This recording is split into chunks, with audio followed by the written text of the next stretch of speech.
नमस्ते। आज हम बात करने वाले हैं निवेश के दो बिल्कुल अलग तरीकों के बारे में। एक रास्ता है लंबी अवधि का, जिसे हम लॉन्ग टर्म इन्वेस्टिंग कहते हैं, और दूसरा है छोटी अवधि का, यानी शॉर्ट टर्म इन्वेस्टिंग। चलिए देखते हैं कि इन दोनों में से कौन सा रास्ता किसके लिए बेहतर हो सकता है। जरा सोचिए, अपना फाइनेंशियल सफर एक दौड़ की तरह है। तो सवाल यह है कि ये एक मैराथन है जहां मंजिल पाने के लिए धैर्य और लगन चाहिए, या फिर ये एक स्प्रिंट है जहां जीत के लिए रफ्तार सबसे जरूरी है। यही वो सवाल है जो किसी भी निवेशक की रणनीति की नींव रखता है। तो चलिए सबसे पहले निवेश के इन दो रास्तों को ठीक से समझते हैं। आखिर इन रणनीतियों का असल में मतलब क्या है? पहले बात करते हैं लॉन्ग टर्म इन्वेस्टिंग की। देखिए, इसका सीधा सा मतलब है धैर्य। ये कुछ ऐसा है जैसे एक छोटा सा पौधा लगाना, जिसे सालों तक पानी और खाद देकर सींचा जाता है ताकि वो एक दिन एक बड़ा मजबूत पेड़ बन सके। यहां मकसद रातों रात अमीर बनना नहीं, बल्कि समय के साथ अपनी संपत्ति को धीरे धीरे बढ़ता हुआ दिखना है। और अब आते हैं शॉर्ट टर्म इन्वेस्टिंग पर। ये बिल्कुल अलग है। इसे आप सब्जी का बगीचा लगाने जैसा समझ सकते हैं। यहां फसल जल्दी तैयार हो जाती है। इसका मकसद बाजार में होने वाले छोटे मोटे उतार चढ़ाव का फायदा उठाकर जल्दी से मुनाफा कमाना होता है। इसमें रफ्तार और सही टाइमिंग बहुत मायने रखती है। तो अब तक शायद आप समझ ही गए होंगे कि इन दोनों रणनीतियों में जो सबसे बड़ा, सबसे बुनियादी फर्क है वो है समय का। और यही है असली समय का खेल। एक तरफ है शॉर्ट टर्म निवेश, जहां खेल दिनों, हफ्तों या ज्यादा से ज्यादा कुछ महीनों का होता है। और दूसरी तरफ है लॉन्ग टर्म निवेश। ये सालों बल्कि दशकों का सफर है। ये फर्क एक छोटी सी यात्रा और एक लंबे अभियान जैसा ही है। और इसी बात को महान निवेशक वॉरेन बफेट ने क्या खूब कहा है।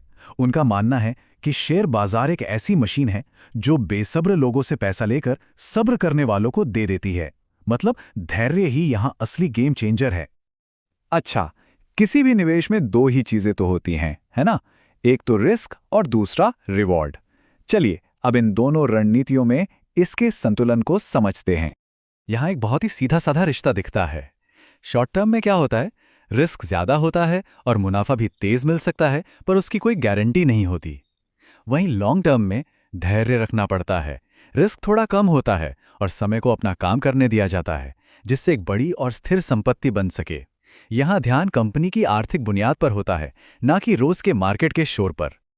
अगर हम इतिहास को देखें तो लंबे समय में बाजार ने औसतन लगभग 8% का सालाना रिटर्न दिया है। और ये सब होता है कंपाउंडिंग की शक्ति की वजह से। ये वो जादू है जिसमें कमाया हुआ मुनाफा भी दोबारा निवेश हो जाता है और फिर वो भी अपने ऊपर मुनाफा कमाता है। तो फिर सवाल वही है, इनमें से बेहतर कौन सा है? कौन सा रास्ता अपनाना चाहिए? और सच कहूं तो इसका कोई एक सीधा जवाब नहीं है, क्योंकि सबसे अच्छी रणनीति वो नहीं जो सबके लिए काम करे, बल्कि वो है जो किसी के अपने पर्सनल गोल के लिए एकदम फिट बैठे। इसे ऐसे समझिए, अगर किसी का लक्ष्य रिटायरमेंट की प्लानिंग, बच्चों की पढ़ाई या फिर घर खरीदने जैसा बड़ा और दूर का है, तो ये सब लंबी रेस के घोड़े हैं। इसके लिए लॉन्ग टर्म इन्वेस्टिंग ही सही है। लेकिन अगर इरादा अगले साल छुट्टियों पर जाने का है या कार के लिए डाउन पेमेंट जमा करना है, तो शायद शॉर्ट टर्म रणनीति बेहतर काम करेगी। तो फैसला लेने का प्रोसेस बहुत ही सिंपल है। पहला स्टेप, अपना लक्ष्य तय करें। दूसरा, उसके लिए कितना समय है ये देखें। और तीसरा, बस उस हिसाब से सही रास्ता चुन लें। और आखिर में एक बहुत जरूरी बात, रणनीति से भी ज्यादा जरूरी है सही माइंडसेट, यानी सही मानसिकता। हम सब ने कछुए और खरगोश की कहानी तो सुनी ही है।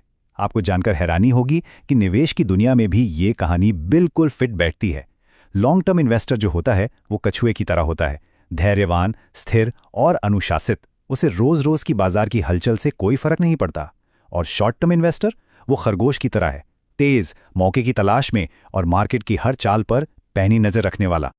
तो सबसे जरूरी बात निकलकर ये आती है कि जो भी रणनीति चुनी जाए वो किसी के स्वभाव से, उसके टेम्परामेंट से मैच करनी चाहिए।